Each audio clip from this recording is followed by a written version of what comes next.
আজকের এই প্রতিবাদী মিছিলে অংশগ্রহণকারী মুসলিম ছাত্র যুব সমাজ, সমবেত সজ্জন মন্ডলী, আয়োজক বন্ধুরা, আজকে আমরা অত্যন্ত ভারাক্রান্ত।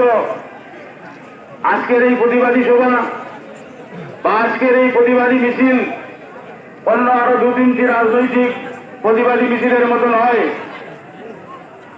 অবার বৃদ্ধ বনিতা গ্রাম গ্রামান্তর থেকে ছুটে এসেছেন, তাদের ইমানের ডাকে, ইমানের প্রশ্নে এখানে এসে সমবেত হয়েছেন।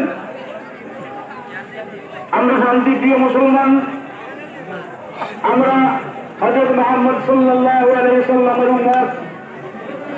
আমরা হাদিসের কথা উল্লেখ করেছেন যে আমরা যারা ইসলাম ধর্মে বিশ্বাসী মানুষ, আমরা বিশ্বাস করি, আমরা বিশ্বাস রাখি যে নবী করিম সাল্লাল্লাহু আলাইহি সাল্লামের সাথে আমার পরিবার পরিজন, আমার আত্মীয় স্বজন, আমার সন্তান সন্ততির থেকেও আমাদের আরো বেশি মহব্বত ওনার সঙ্গে রয়েছে। তো নবী করিম সাল্লাল্লাহু আলাইহি সাল্লামের উপরে যখন কোনো আঘাত আসবে, শুধু রাতাবাড়ি মুসলমান সমাজ নয়, সমস্ত মুসলিম উম্মার জনগণ, সমস্ত মুসলিম উম্মা জেগে উঠবে। এবং আমরা দেখেছি ইতিপূর্বে সমস্ত বিশ্বতে তার প্রতিবাদ আরম্ভ হয়েছে।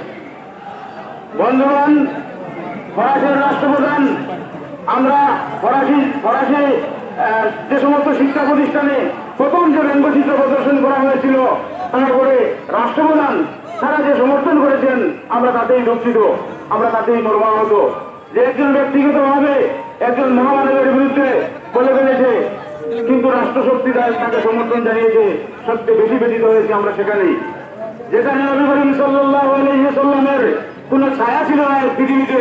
আমরা জানি এবং আমরা বিশ্বাস রাখি যে, এবং হাদিসে উল্লেখ রয়েছে যে নবী করিম সাল্লাল্লাহু আলাইহি সাল্লাম যখন তিনি জমিনে হাঁটতেন তখন তার কোনো ছায়া জমিনে ছিল না।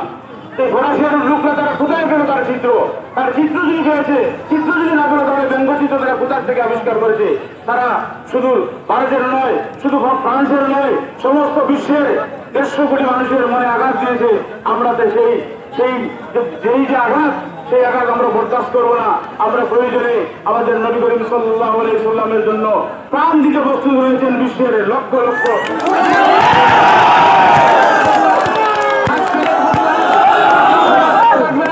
আজকের এই প্রতিবাদ সমস্ত বিশ্ব জুড়ে সেই প্রতিবাদ হচ্ছে, সেই প্রতিবাদে সামিল হয়েছেন শুধু মুসলিম সমাজ নয়, যারা ধর্মপ্রাণ মানুষ রয়েছেন, আমরা মনে করি তারাও সেই মিছিলে অংশগ্রহণ করেছেন, তারাও সেই প্রতিবাদে সামিল হয়েছেন।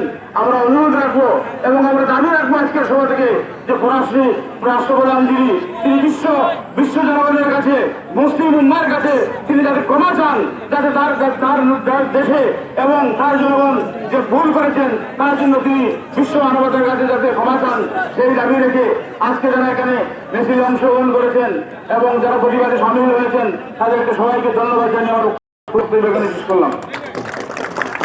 আমরা দুঃখিত অনেক সময় দেওয়ার জন্য।